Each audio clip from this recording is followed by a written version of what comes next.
Hey, this is Heidi Dawson. If you love all things health and wellness and style of any kind, hang out here with me each week. I'm obsessed with never-ending improvement, and it's all in an effort to help each one of us live a wildly successful lifestyle.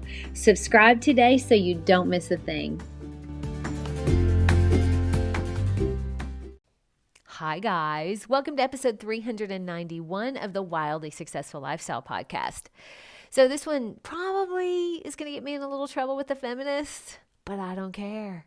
I'm a very feminine woman. I've learned to really love that about myself. I haven't always.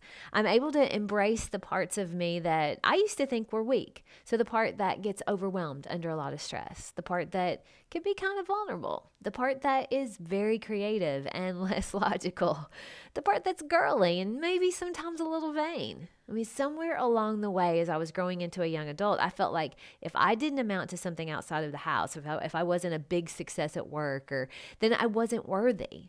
So I worked really hard and I worked tough. I worked around men in business all the time, and I worked in businesses that were heavily run by men. And I made good money, got accolades, I found success, but it never really felt like I found fulfillment in that area.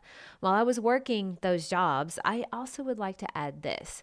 I never felt like men overlooked me or passed me up for opportunities simply because I was a woman, ever. I worked with a lot of men.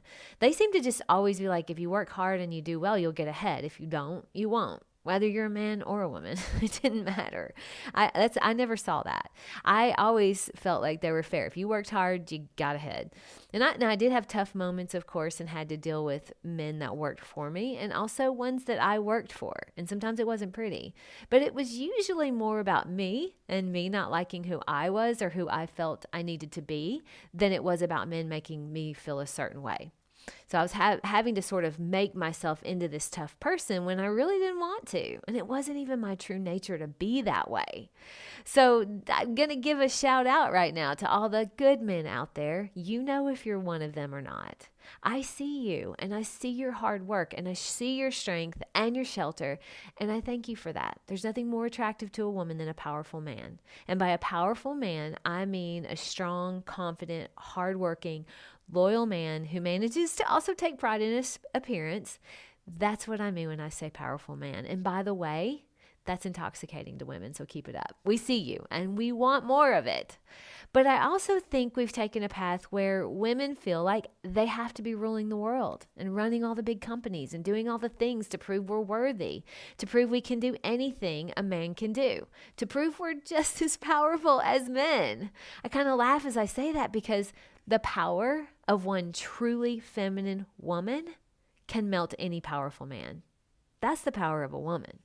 And as a woman, whether you work outside of the home or you work inside of the home, you're just as powerful. It doesn't matter. You embrace that feminine energy that comes naturally to you, and you are so powerful with that. Don't fight it. Femininity is a superpower. Never underestimate it. I was talking to my little sister, and she was saying that she really works in a male-dominated business, and it seems to be so easy for the men in her position because it's kind of bro country. And I do get that, but it's like I told her. I said, no man stands a chance with another man who's influenced by feminine beauty. Yes, men are powerful. That's how we like them. But so are women in such a different way. And when we shut that part of ourselves down, viewing it as weak, it's like Superman eating kryptonite cookies so he doesn't come off as too powerful. Don't fight your feminine nature. Embrace it. It really is where you'll find your peace. And I can say that because I live it. I was sitting in my sunroom the other day. I call it the Tuscan room because of all the steel and glass metals were made by Tuscan iron. But anyway, I was sitting there in the sunshine. The trees were turning colors. Everything just felt right.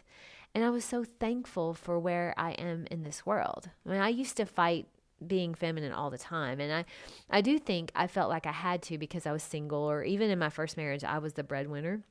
So I sort of shape-shifted into this tough working woman to the point to where I remember one of my old male bosses caught me at a vulnerable moment when I was crying a little bit, and he goes, even tough Heidi cries now and then.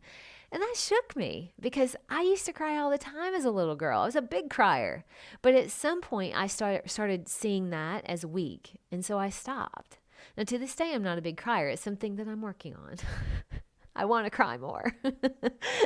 But then I married my gorgeous husband, Eric. Now, he is one of those powerful men I talked about earlier, so confident and comfortable with himself that it allows me to be confident and comfortable with myself as well, which is where my feminine nature thrives. I never really understood what it felt like to be able to be free to be as feminine as I naturally am. Feminine energy attracts masculine energy and vice versa. And it's taken a while for me to accept that I don't have to go out and work a big, important, powerful job to be powerful, even though I can, and there would be nothing wrong with that if that's what I wanted. But I love being a powerful force behind another powerful force. I love being able to make sure our home is well taken care of, our health is well taken care of, our relationship is well taken care of, our families, friends, they're all taken care of. I love knowing that he knows he doesn't have to worry about the home front because I can handle that. And when he has big decisions, he knows he can bounce them off me and we handle them together. And he also knows I have his back. Now, we've weathered a storm or two, but through his masculine energy and my feminine energy, we weather those storms together. And it makes us stronger because we communicate and we're a team. He doesn't view me as weak, and neither do I. He's powerful in his way, and I'm powerful in my way. We don't have to be powerful in the same way to be equal. We can't be. That's the power of a woman. We're living in a moment right now where I think we unknowingly teach our girls that they have to be tough and take care of themselves, that women are just as capable as men to take on stress, that we should be ruling the world, we should be dominating the workplace, we should be just as powerful and successful just like men. To that, I say men have their strengths and women have theirs. And they are equally powerful and equally necessary. Women build babies with their bodies, for goodness sake. There's nothing more powerful than that. We would cease to exist without it. A true feminine woman knows her power lies in that, her femininity. Never, ever underestimate that. I saw a video this week that went viral of just a beautiful young girl, and she's crying her heart out because the 9-to-5 work week is just wearing her out, and she's just so tired. And my heart went out to her. And what I would say to her is team up with a good masculine man where you thrive in his energy and he thrives in your feminine energy. We are not in competition with men. They are not in competition with us. We're a team. And the best teams have players who are in the roles best suited for their nature, and they don't fight it or downplay the other roles. That's how we win. That's how we all stop being so tired and stressed and angry. Eventually, you will find that the stress of taking on the world is so much less because of their masculinity and their strength, if you let it be. And they'll find that their ability to take on the stresses of the world is so much more because of our strength and our femininity, neither of which is any less powerful. A masculine man with a truly loving feminine woman behind him is unstoppable. And a feminine woman with a powerful masculine man behind her is equally unstoppable because they're a team. This is where synergy happens. This is where 1 + 1 actually equals 3. See, each role is equally important, and both are better with the other. So thank you, masculine men, and thank you, feminine women. That's the power of a woman. My challenge to you today is embrace your feminine nature. It isn't weak. It's a superpower. Share this with 3 powerful women. I love you guys. I'll talk to you in a few days. Don't forget to subscribe and share with your friends because we're just going to keep going bigger and better places together, and I love that about us. Talk to you in a few days.